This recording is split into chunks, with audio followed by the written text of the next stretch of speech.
From the shelter-in-place studio of Leslie Jackson, welcome to The Leslie Show.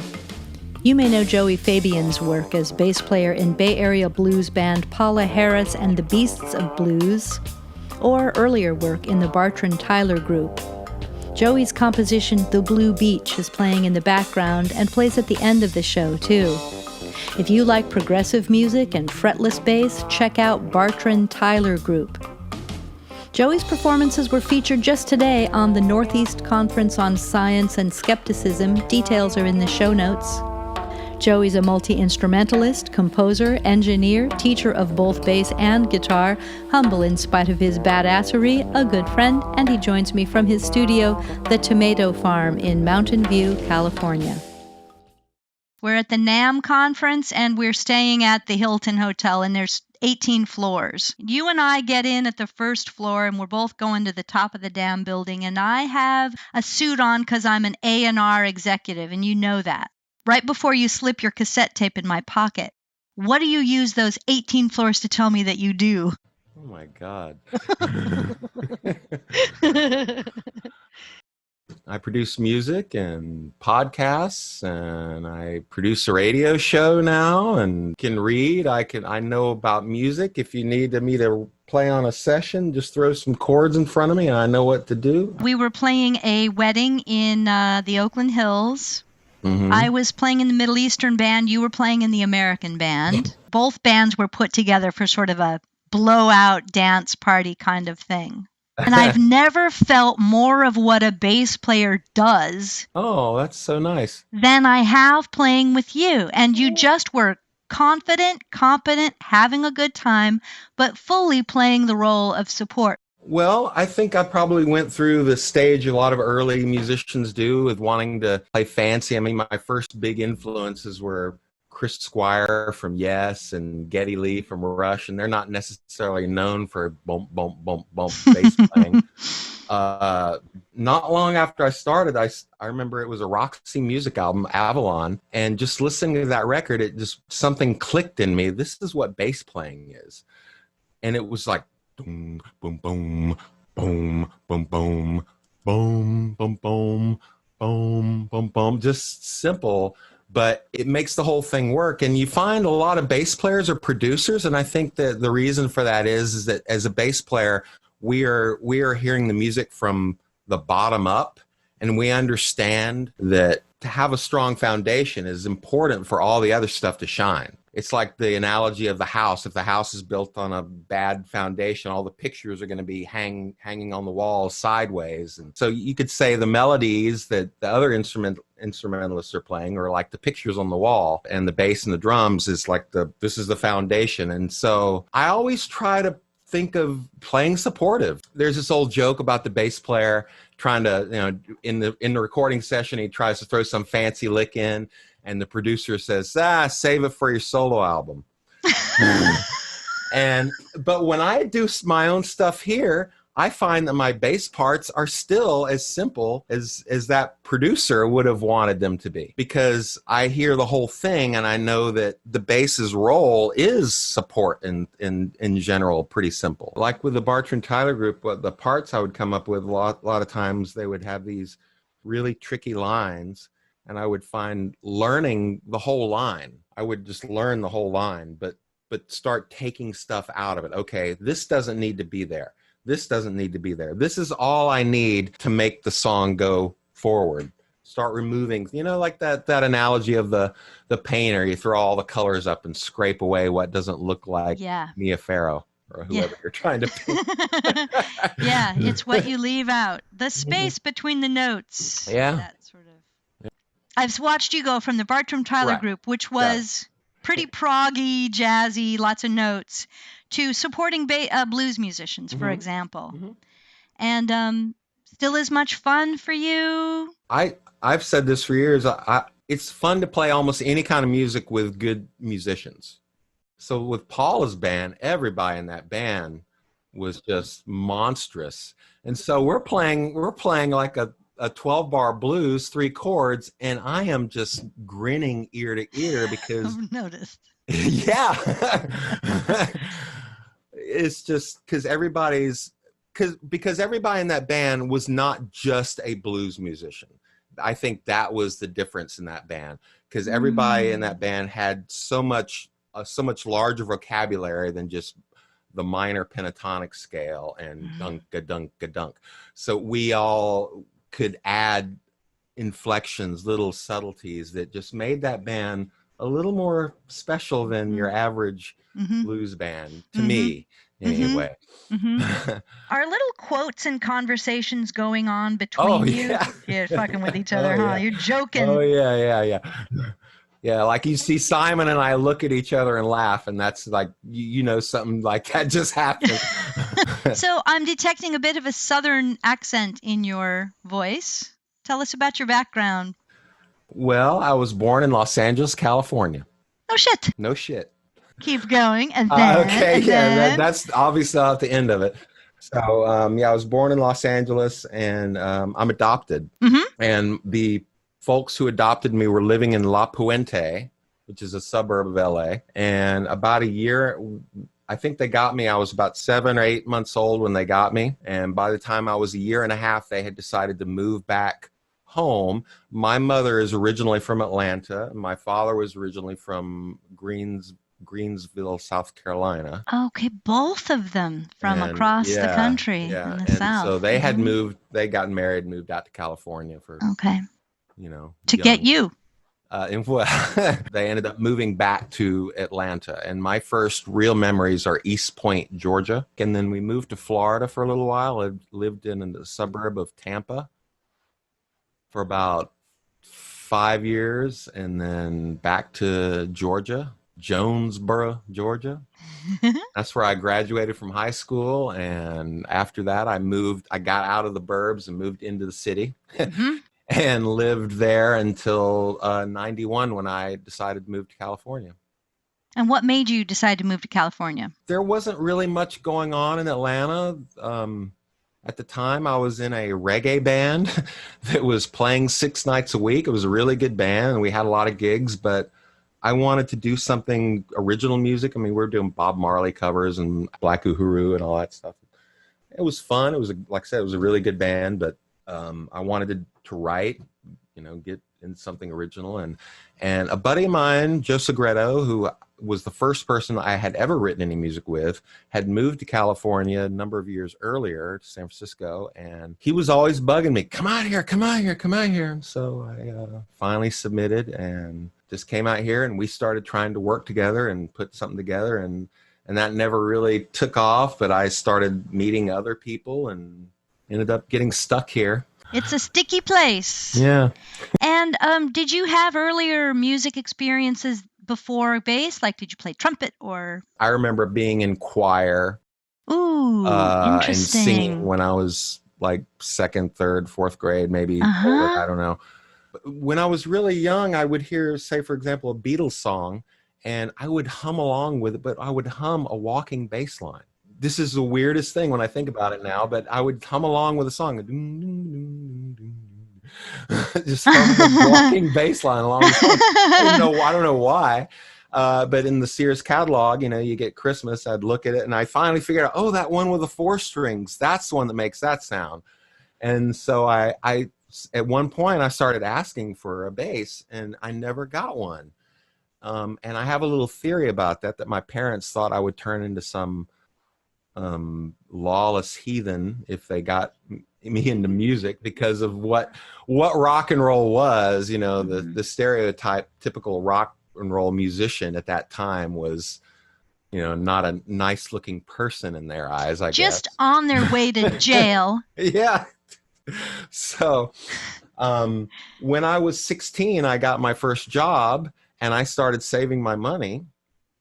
I was going to do it myself. And that was the first year at Christmas that I did not ask for a bass. And that was the year I got one, because I think they knew I was going to do it myself, and they didn't want me shoving it in their face. But I absolutely did not ask for one that year, because I was going to do it myself. And then I got one. What's this? Fender Music Master. It's a short scale bass. But I started learning, and the next year I got my first real instrument, a Rickenbacker bass. Never part with that. And the Rickenbacker, there's your ode to Chris Squire and Geddy Lee. Right. I have the Rickenbacker bass.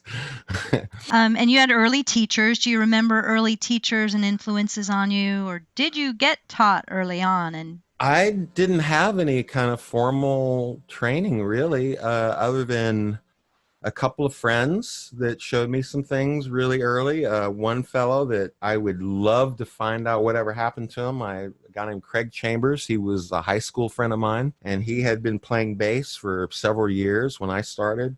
He knew his stuff, and he showed me a few things. And then after high school, he joined the Navy, and that's the last I ever heard of him.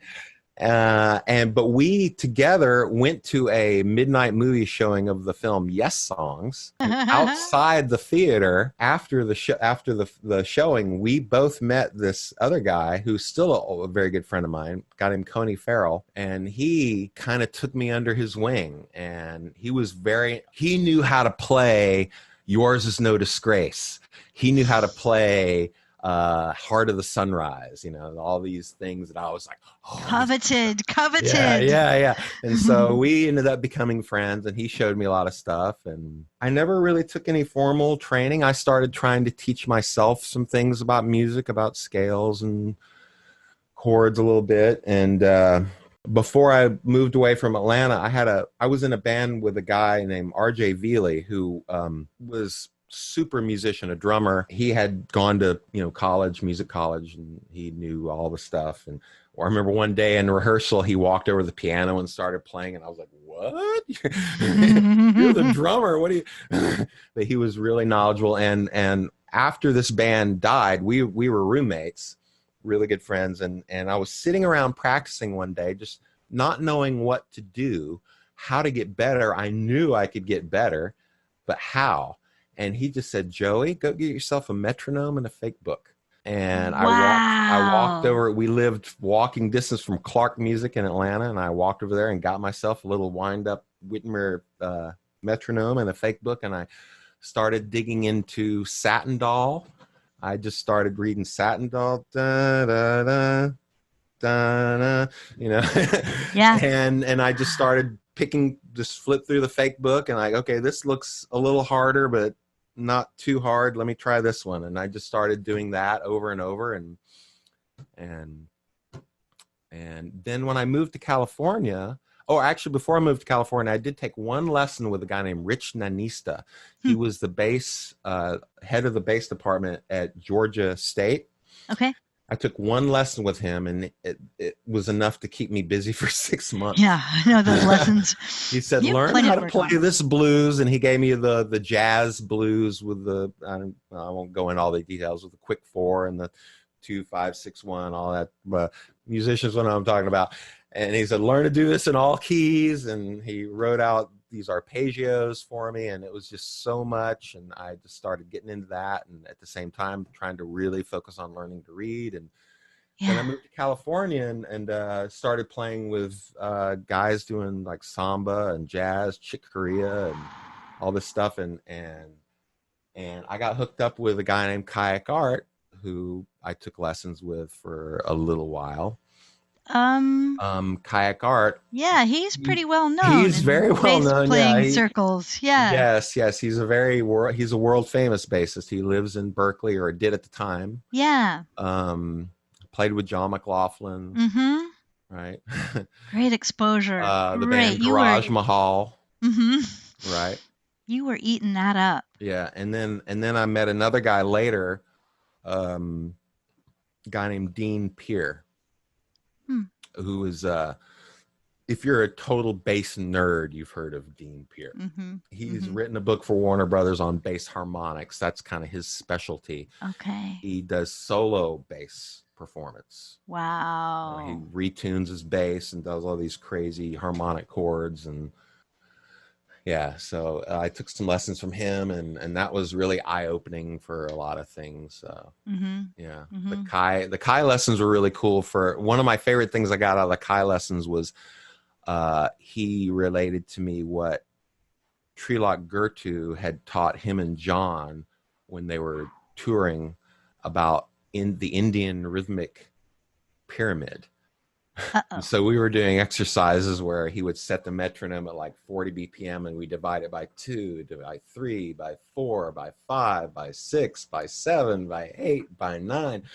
And for me, sure, we'll get into this. I'm a very big fan of Frank Zappa, and his music has those kind of weird tuplets, like groups of 5 and groups of 7 all over the place. And so understanding that, and then later understanding, Frank was very into Indian classical music, and that's where that stuff comes from. Like, he's not just weird for the sake of being weird. He's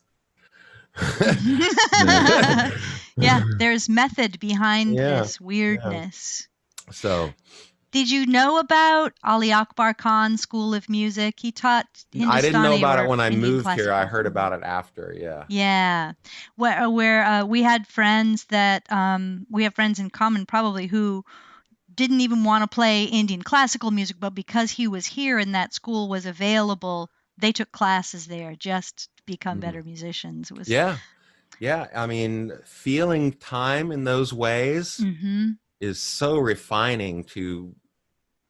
I mean, if you can hear the difference between a quintuplet and a group of 4/16 notes in a beat, that's very subtle. And very, but yeah, it's been very good for my musicianship. When I'm playing with a drummer now, I can sense a subtle shift in their, like if they speed up or slow down, where I don't think I had a sense of that before. And now if somebody just slows up a little bit or speeds up just a little, especially when they speed up, I could really feel it. And so it helped me refine my sense of rhythm, I think. So somewhere along the way, having put producer on your business card, somebody found you and got you to produce some of the sound effects and the theme song, an intro, and an advertisement for their podcast.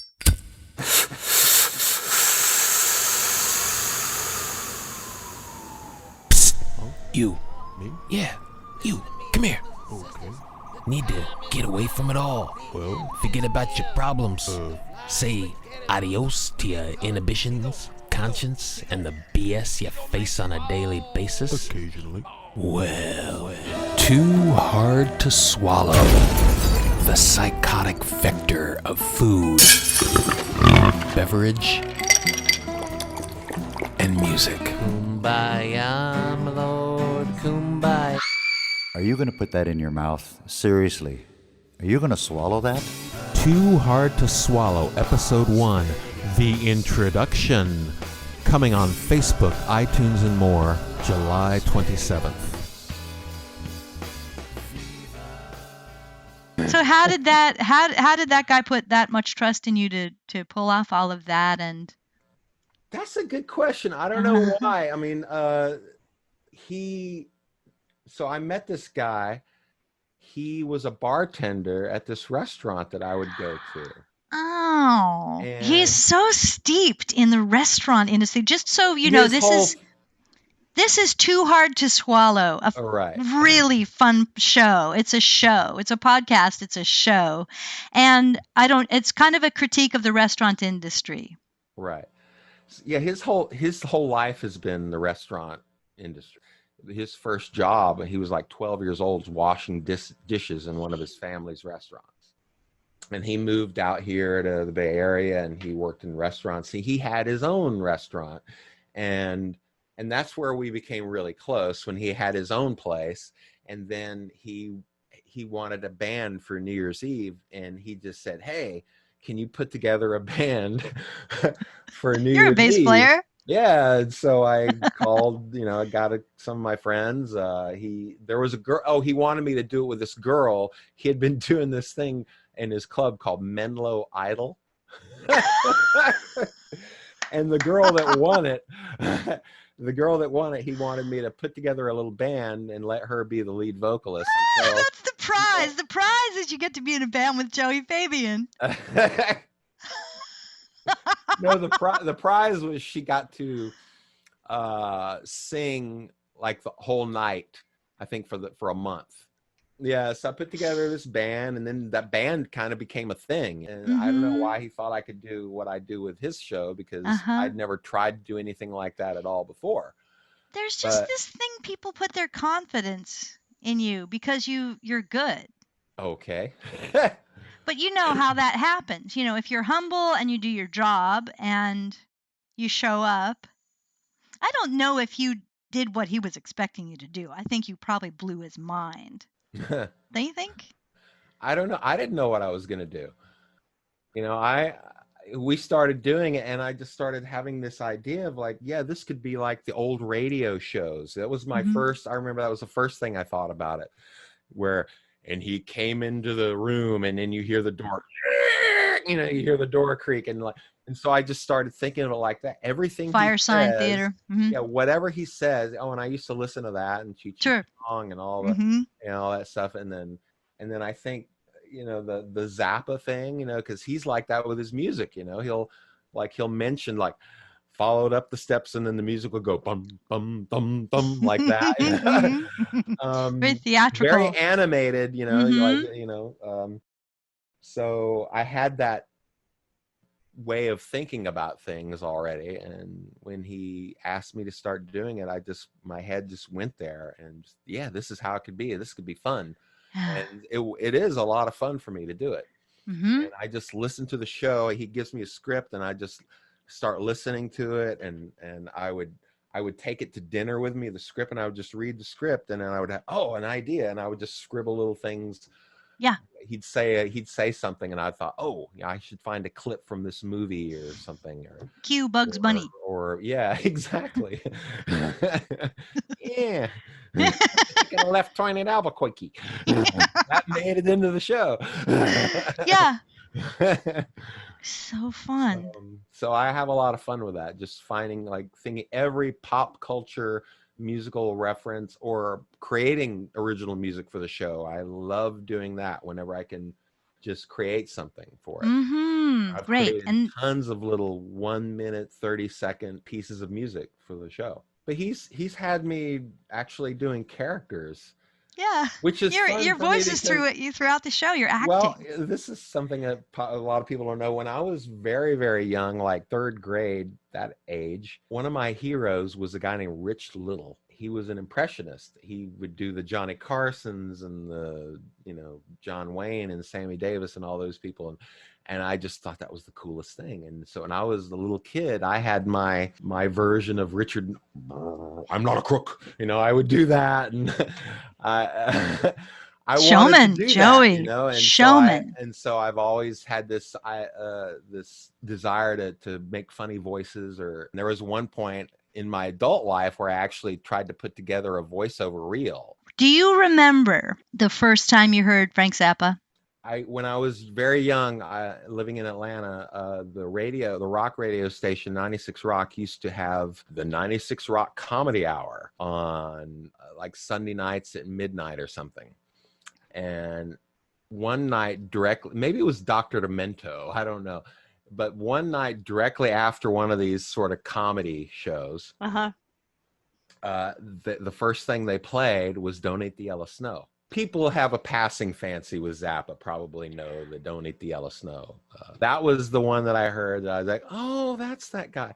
Because I remember seeing like pictures of Woodstock, the little bird from the Snoopy cartoon, and it was like patches you put on your blue jean jacket, had Woodstock, and it said Don't Eat the Yellow Snow. I'm like, what is that about? And then I heard this song, and it was like, watch out where the Huskies go, and don't you eat that yellow snow.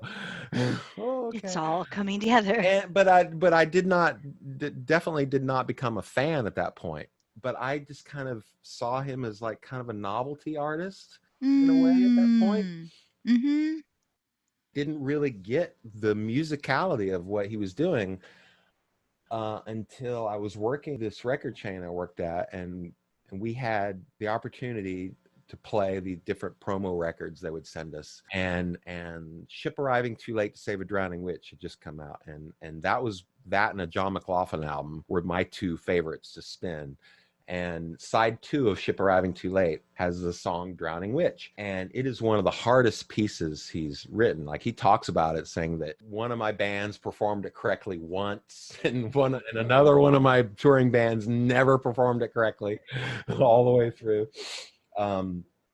But this was this piece I would hear, and it just hit me. This guy's like, because I was already into progressive rock, and it just hit me that after he's singing about this witch, you know, floating on the bottom of America's spew-infested waterways, it was like the progressive music I was listening to, but on 100. and that began my diving deeper and deeper into Zappa. Okay. And Yeah. anybody who knows me now knows, Yeah. like the closest thing I have to a deity. And speaking of deity, Mm-hmm.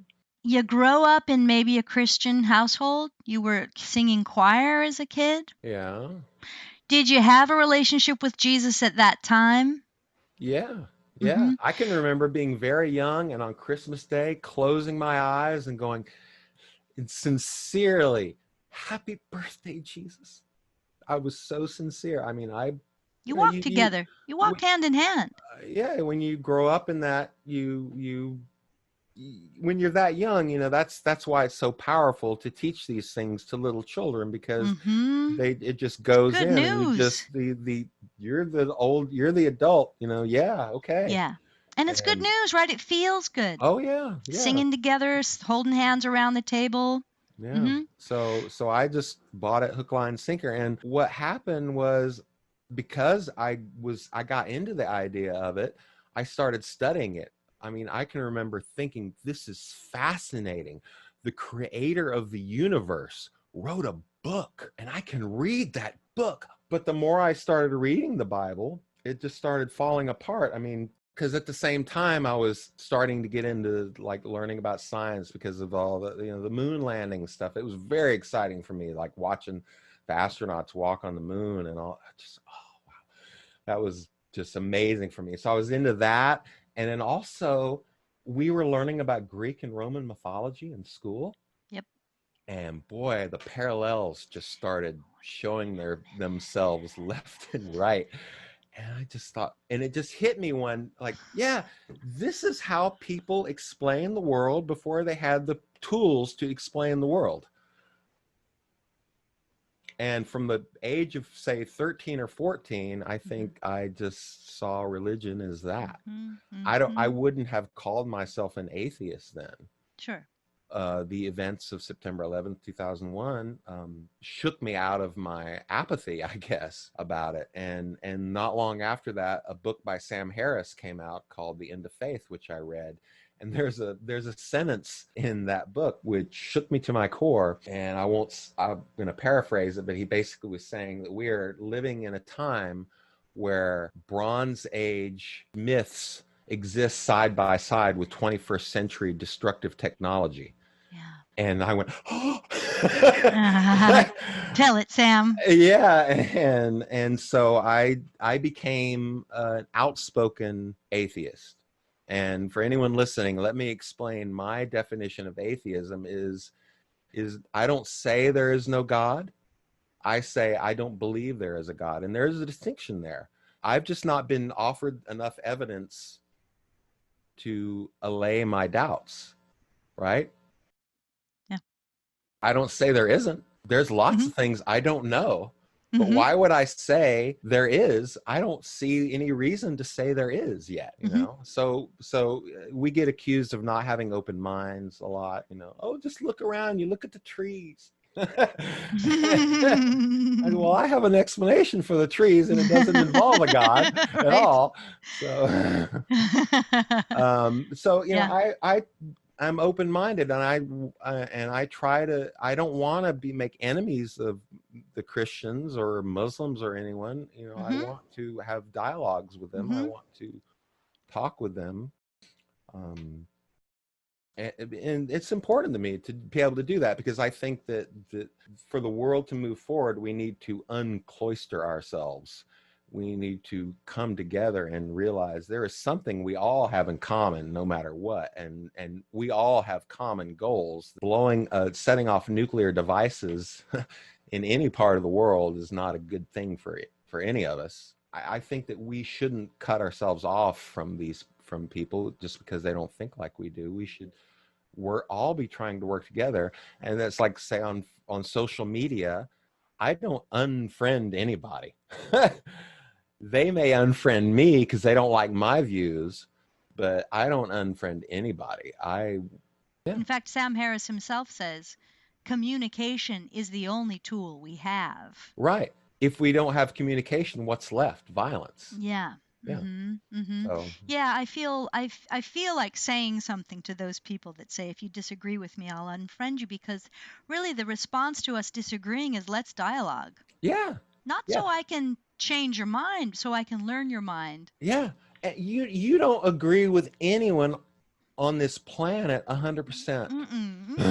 Yeah, right. No one. Right. Well, here's something that you and I agree on. Pencils are pencils are the true tool.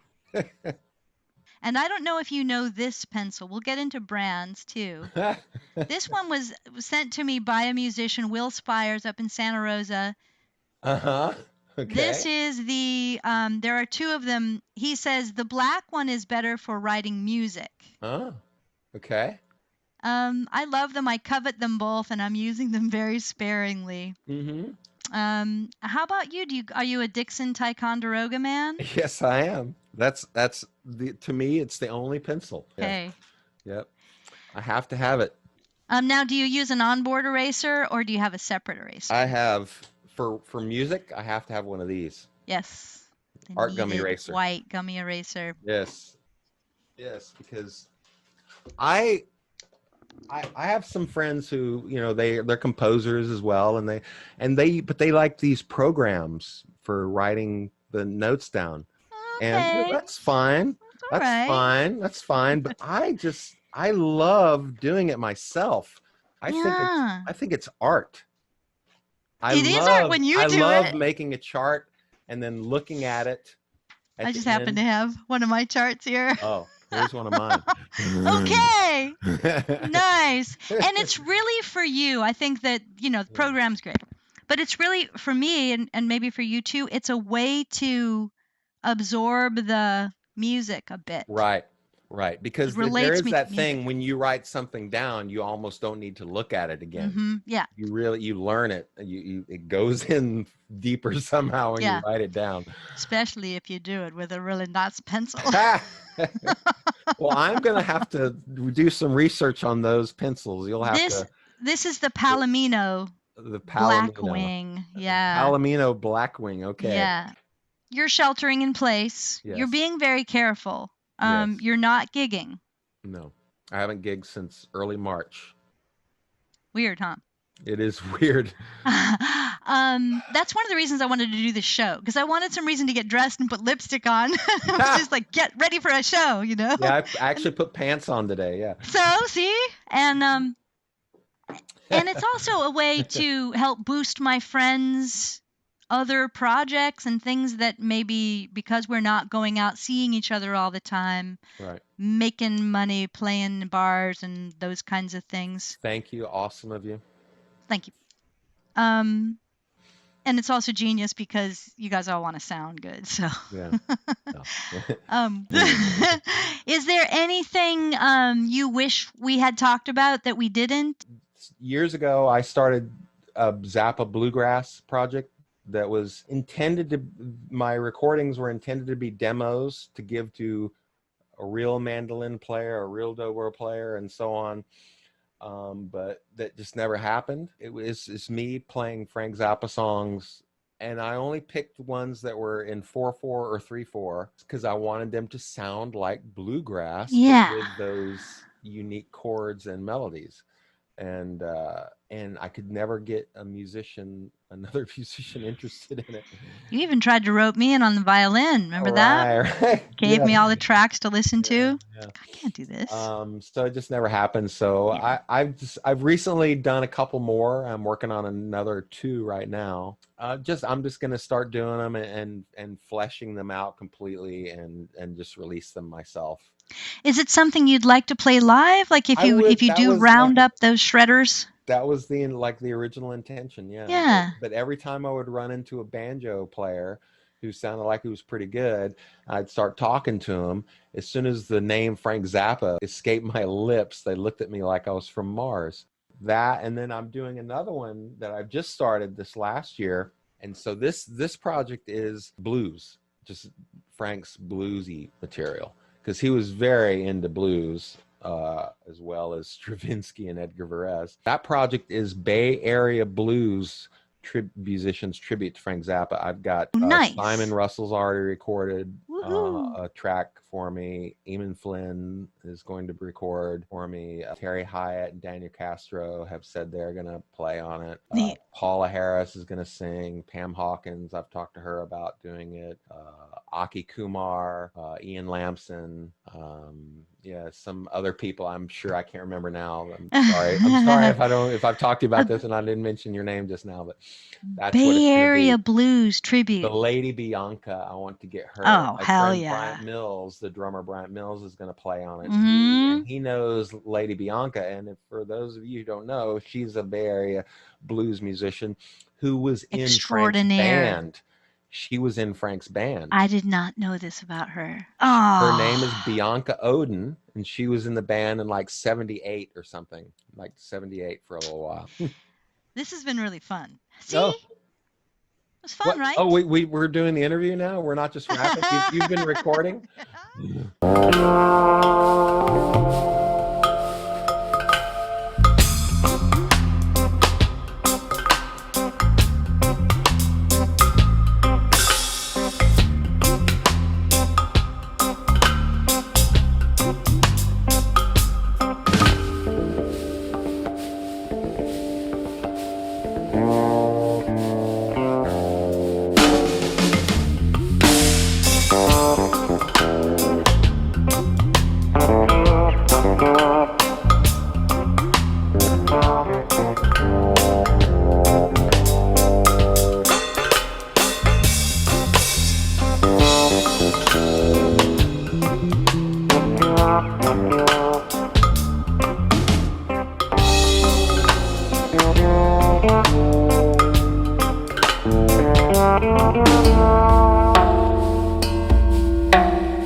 You're listening to The Leslie Show.